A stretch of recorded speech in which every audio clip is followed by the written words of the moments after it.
তারেক রহমানের হাতে নেই বিএনপি, ডিপ স্টেটের কবলে রাষ্ট্র। ডাকসু ভিপি সাদিক কায়েমের বিস্ফোরিত মন্তব্য, ৪৫ দিনেই সুপার ফ্লপ সরকার। জুলাই সনদ বাতিল করে নিজেদের পায়েই কুড়াল মারল বিএনপি। কেয়ারটেকার আন্দোলনের চেয়েও হাজার গুণ বড় ঝড় আসছে। শিক্ষামন্ত্রী থেকে যোগাযোগ মন্ত্রী সবার মুখোশ খুললেন সাদিক। বিপ্লব রোমাঞ্চকর একটি শব্দ, কিন্তু বিপ্লবের পরের ইতিহাসগুলো বড়ই নির্মম, বড়ই নিষ্ঠুর। যে ছাত্র জনতা বুকের তাজা রক্ত ঢেলে দিয়ে একটি ফ্যাসিস্ট সরকারের পতন ঘটিয়েছিল, তাদের চোখে স্বপ্ন ছিল এক নতুন বাংলাদেশের। কিন্তু আজ জুলাই বিপ্লবের ঠিক ১.৫ বছর পর সেই স্বপ্নের বাংলাদেশ আসলে কোথায় দাঁড়িয়ে আছে?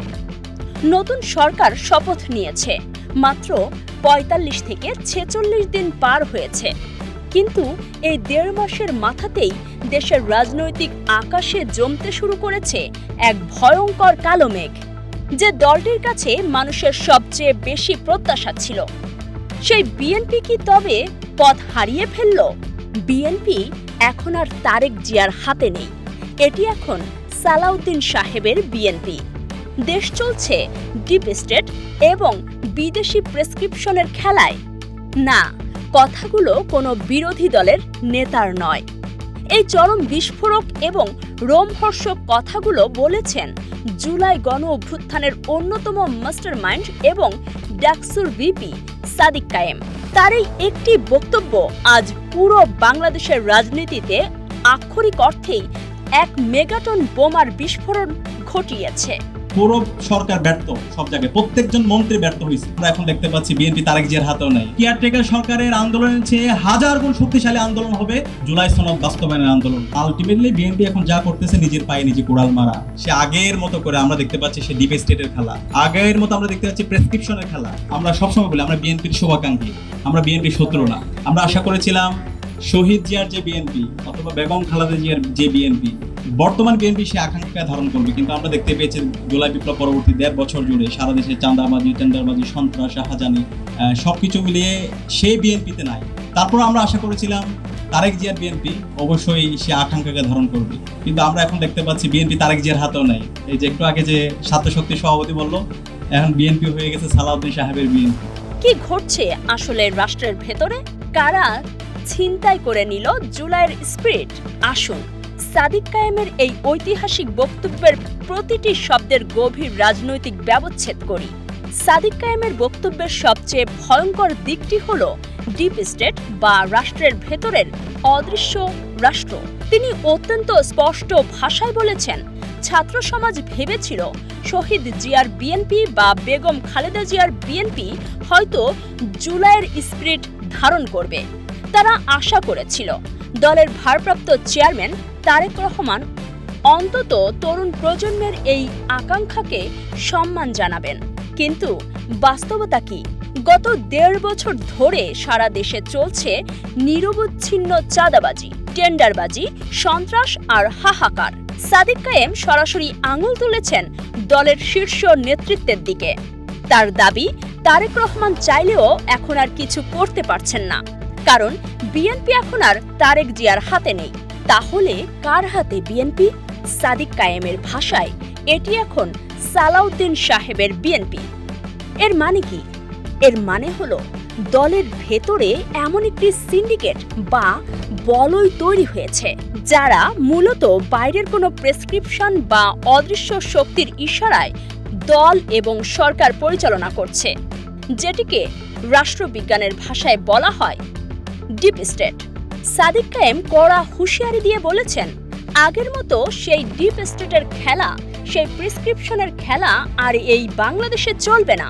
এবার আসুন এই নতুন সরকারের গত ৪৫ দিনের রিপোর্ট কার্ড বা আমলনামার দিকে একটু নজর দেই। ডাকসু ভিপি অত্যন্ত ক্ষোভের সাথে জানিয়েছেন, পুরো সরকার প্রতিটি জায়গায় চরমভাবে ব্যর্থ হয়েছে। একজন মন্ত্রীরও কোনো সাকসেসফুল বা সফল প্রোফাইল নেই। প্রথমত যোগাযোগ মন্ত্রণালয়। যোগাযোগ মন্ত্রী অত্যন্ত গর্ব করে ক্যামেরার সামনে বলেছেন, এবারের ঈদ নাকি খুবই স্বস্তিদায়ক হয়েছে, অথচ সাদিক কায়েম চোখে আঙুল দিয়ে দেখিয়ে দিয়েছেন এই ঈদে সারা দেশের সড়কে ৩৫১ জন সাধারণ মানুষ প্রাণ হারিয়েছেন। ৩৫১টি লাশের স্তূপের ওপর দাঁড়িয়ে একজন মন্ত্রী কিভাবে স্বস্তির ঢেকুর তোলেন? দ্বিতীয়ত, জ্বালানি মন্ত্রণালয়। সারা দেশের মানুষ ঘন্টার পর ঘন্টা পেট্রোল পাম্পে তেলের জন্য লাইনে দাঁড়িয়ে হাহাকার করছে, অথচ জ্বালানি মন্ত্রী নির্লজ্জের মতো বলে বেড়াচ্ছেন দেশে কোনো জ্বালানি সংকট নেই। একেই বলে চরম দ্বিচারিতা। কিন্তু সব ব্যর্থতাকে ছাড়িয়ে গেছেন বর্তমান শিক্ষামন্ত্রী। একবিংশ শতাব্দীর এই চরম উৎকর্ষের যুগে, যেখানে পুরো বিশ্ব আর্টিফিশিয়াল ইন্টেলিজেন্স বা এআই নিয়ে লড়ছে, সেখানে আমাদের শিক্ষামন্ত্রী স্কুলে গিয়ে কচি কচি শিশুদের কি শেখাচ্ছেন জানেন? তিনি শিশুদের জিজ্ঞেস করছেন, বলতো তারেক রহমানের মেয়ের নাম কি? বলতো সাবেক প্রধানমন্ত্রী বেগম খালেদা জিয়ার নাতির নাম কি? আরে ভাই, এগুলো কি এখন কোনো শিক্ষামন্ত্রী জিজ্ঞেস করার কথা? এই যুগে এসে একজন শিক্ষামন্ত্রী শিক্ষার্থীদের শেখাবেন বিজ্ঞান, প্রযুক্তি, শিল্প, সাহিত্য। তিনি কথা বলবেন কিভাবে আমাদের তরুণরা বিশ্বকে নেতৃত্ব দেবে, কিভাবে নতুন প্রযুক্তি আবিষ্কার করবে।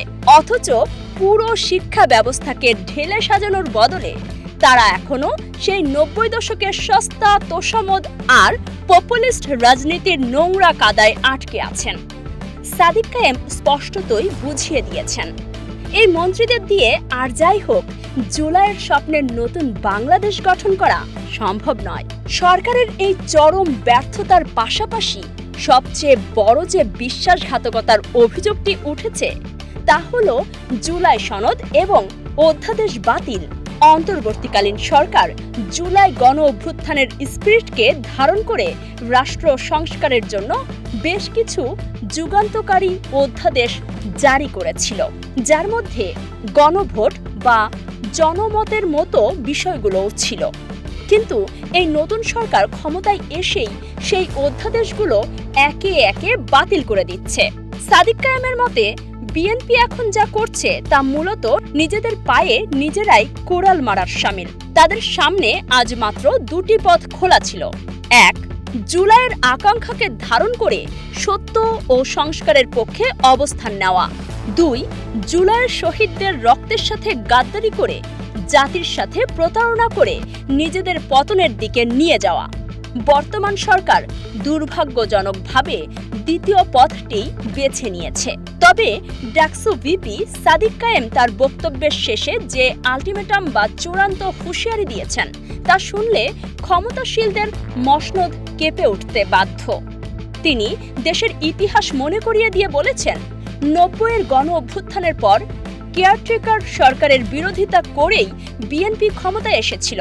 তারা তা বাতিল করেছিল, কিন্তু তীব্র গণ আন্দোলনের মুখে তারা পরবর্তীতে সেই কেয়ারটেকার দিতে বাধ্য হয়েছিল। সাদিক কায়েম অত্যন্ত দৃঢ় কণ্ঠে ঘোষণা করেছেন, সেই কেয়ারটেকার সরকারের আন্দোলনের চেয়েও হাজার গুণ বেশি শক্তিশালী আন্দোলন হবে এই জুলাই সনদ বাস্তবায়নের আন্দোলন, জনরায় বা গণভোট বাস্তবায়নের আন্দোলন। বাংলাদেশে জুলাই সনদ বাস্তবায়ন হবেই হবে ইনশাআল্লাহ। তিনি সরকারকে শেষবারের মতো অনুরোধ জানিয়েছেন, বাতিল করা অধ্যাদেশগুলো যেন অবিলম্বে পুনর্বহাল করা হয়। ৭০% মানুষের জনরায়কে যেন সম্মান করা হয়। এখন দেখার বিষয়, সাদিক কায়েমের এই বজ্র কঠিন হুঁশিয়ারির পর সরকারের টনক নড়ে কিনা। বিএনপি কি এই প্রেসক্রিপশনের খেলা থেকে বেরিয়ে এসে শহীদদের আকাঙ্ক্ষাকে ধারণ করতে পারবে, নাকি ৯০ দশকের সেই পুরনো ভুলের পুনরাবৃত্তি করে আরও এক ভয়ঙ্কর পতনের দিকে এগিয়ে যাবে? ১.৫ বছর আগের জুলাইয়ের আগুন কিন্তু এখনো পুরোপুরি নেভেনি। সেই আগুন আবারও জ্বলে উঠলে এবার আর কোনো প্রেসক্রিপশন বা ডিপ স্টেটই যে কেউই বাঁচাতে পারবে না, তা নিশ্চিত। দেশের রাজনীতির অজানা সমীকরণ, পর্দার আড়ালের খেলা এবং খবরের পেছনের বস্তুনিষ্ঠ বিশ্লেষণ সবার আগে পেতে চোখ রাখুন আমাদের চ্যানেলে। এতক্ষণ দেখছিলেন ইকো অফ বাংলাদেশ। প্রতিদিনের এমন নিউজ আপডেট পেতে সাবস্ক্রাইব করুন আমাদের চ্যানেল, সেই সাথে অন করে রাখুন বেল আইকন।